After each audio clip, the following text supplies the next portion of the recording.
According to the National Collegiate Athletic Association website, there are more than 460,000 student athletes across the United States. The first thing most people think of when discussing a student athlete is their physical condition and athletic ability, while their mental health is often overlooked. For some, it is difficult to tell the difference between a student athlete and other college students, as they both attend college, one plays a sport and the other simply does not. But is it really that simple? Some people think that we have it easy, and it's not. I feel a lot of pressure to excel in the classroom and on the field.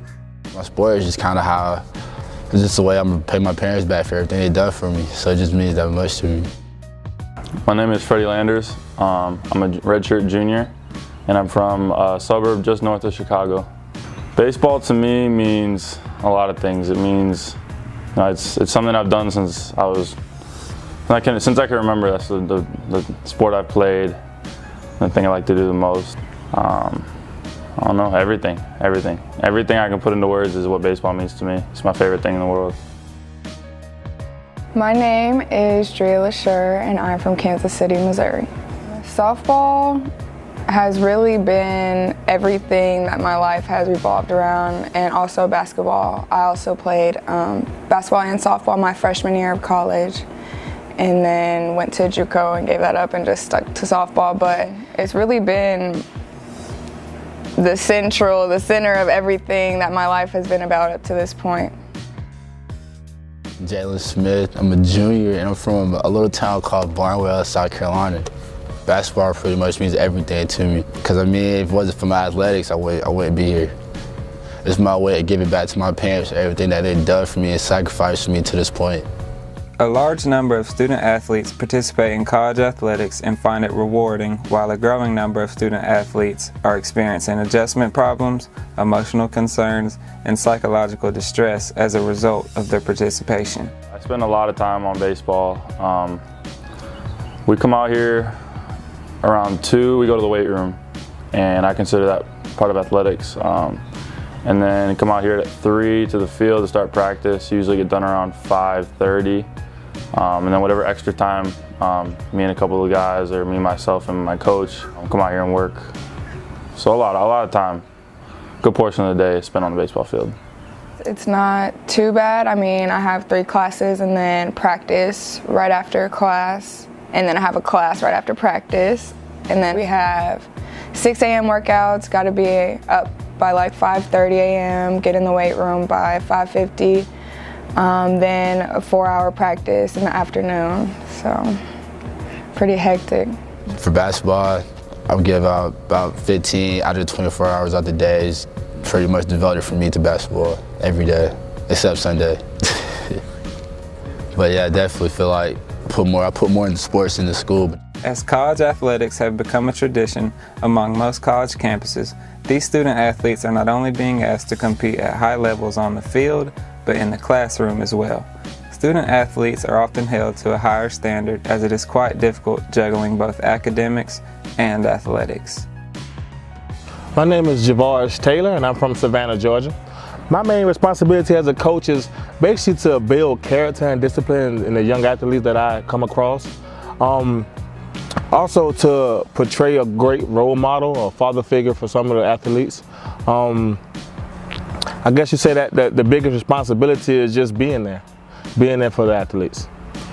My name is Antoinette Smith, and I'm from Ellenwood, Georgia. As a coach, I'm responsible for office paperwork, making sure that the girls really just have everything that they need throughout our day-to-day operations, as far as travel, making sure they're registered for classes and housing, and just everyday mentoring to the girls. I feel like we're kind of like separated from like the student body, like it's the student athletes, and we are the ones that are supposed to lead by example and set the expectation.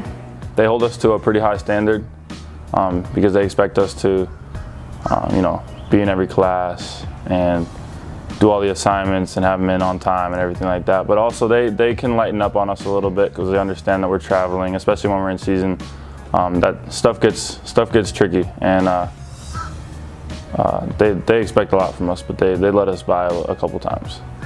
feel a lot of pressure to excel in the classroom and on the field, because in the classroom you won't get on the field if you don't excel in the classroom. You can't play, but then on the field, if you don't do well, you can't play. So it's a constant pressure to do well at everything.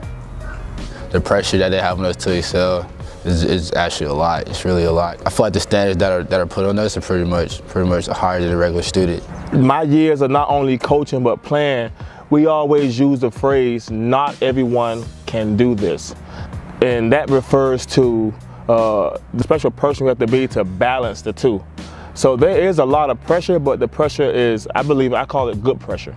There's always a constant pressure or weight that they have on their shoulders to succeed, and mentally, that affects them, big time when it comes to how well they do on the field and in the classroom.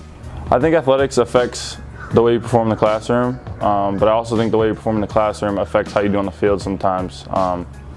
Because if you do bad in the game, you might take that and not do your homework that night, or you might, not go to class because you're thinking too much or something like that. You're thinking about the game. But then again, if you're struggling in the classroom, you might struggle on the field just because you're constantly being pressured to do your homework, and you need to spend time on your homework, and you're thinking about, man, I need to ace this test, and you're not really thinking about what you need to do in the game. So I think it's a double-edged sword. Being that I am already kind of not good with time management skills, when I am tired and exhausted, instead of doing homework, I do want to go to sleep. I do want to get rest. I'm probably not doing what I should be doing during those study times because I am so exhausted from all the things that we're doing throughout the day. Would I say athletic affect academics? I say yes. And I say yes in the most positive way, because when you know that you have to have a certain criteria as far as your grades to participate in a sport that you endure, you're gonna push hard in that area. And if you really love that sport, or you really love playing that sport, it's gonna affect it in the most positive way. One, we have to stress the point that academics is always the most important. At the end of the day, that's what the student athletes are here for. In our program, we hold study hall, mandatory study hall for all students, definitely for incoming freshmen have increased study hall hours, but it's definitely, making sure that we are rewarding those who do great in the classroom, and we are helping or enforcing our policies when it comes to bad grades or doing, lower in the classroom than others. I think some of the difficulties it is being a student athlete, I've faced just pressure and time management. Time management's a big thing. Freshman year, I wasn't really the best at time management. I would procrastinate on one of my assignments, and all I wanted to do is play baseball. One major obstacle that I have faced as a student athlete is knowing who I am outside of a softball player or outside of being an athlete. Like, it's been hard for me to decide what I want to do after this. Even though these student athletes often find themselves under pressure to perform both on the field as well as in the classroom, studies showed that the benefits of athletic participation potentially counterbalance the challenges it presents. Nevertheless, many student athletes are becoming increasingly stressed as they struggle to maintain athletic eligibility while simultaneously performing well in the classroom. Stay focused on something that you desire, that you know that can help you in the long run. If it is education, or if it is sports, or it's the balance of two.